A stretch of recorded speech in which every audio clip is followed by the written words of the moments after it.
गाय का दूध, उसका आधा भाग घृत, आधा भाग दही। गाय जैसे का दूध, कल्पना कीजिए, ऐसे कल्पना कर लें कि एक कटोरी छोटी सी, उसका आधा भाग दही, उसका आधा भाग घृत, और उसका आधा भाग गौमूत्र, और उसका आधा भाग रज माने गोबर का रस। वो उसके भी निकालने की विधि है। मैं बहुत निवेदन कर दूं, बहुत सावधानी पूर्वक इस बात को सुनना होगा कि जो गर्भवती गाय है, जो रुग्ण गाय है, क्षीण गाय है, जो वृद्ध हैं, अशक्त हैं, निशक्त हैं, उनका न तो गोबर लिया जाता न मूत्र लिया जाता।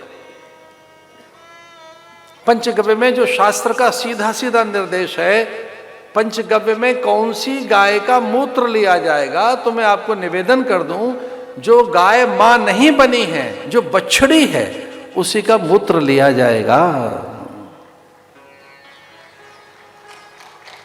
मूत्र केवल उसका लिया जाएगा, उसी का गोबर लिया जाएगा, गाय का नहीं, बछड़ी का, वो भी गर्भवती का नहीं, निशक्त का नहीं, अशक्त का नहीं, दुर्बल क्षीण काय का नहीं, रोगी का नहीं। और उस तरह के प्रयोग हो रहे हैं। गाय के गोबर से तो मावा बनता है, उसे औटा लें तो खोया बन जाता है, उसकी बटियां बनाई गई हैं।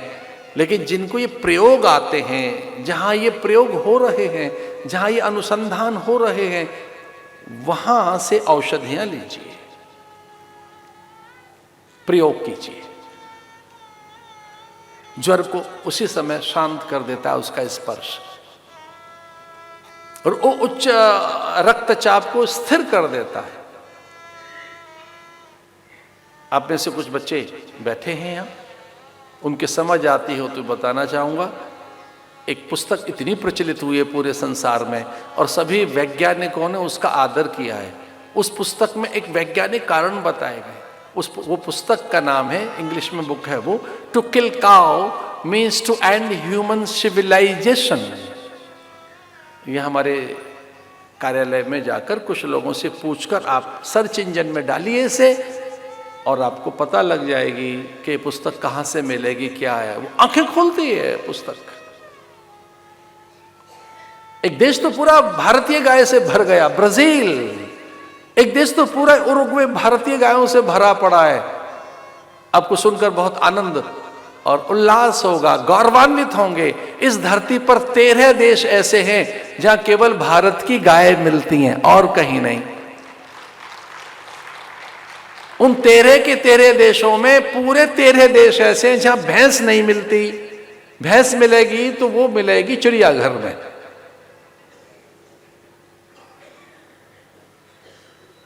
इस पूरी धरती पर कुछ 10-12 देश ही ऐसे हैं जो भैंस का दूध पीते हैं। 12 देश हैं केवल ऐसे। सर्वाधिक जिस देश में भैंस का दूध पिया जाता है, उस देश का नाम है भारत। गोपाल के देश में, कृष्ण के देश में।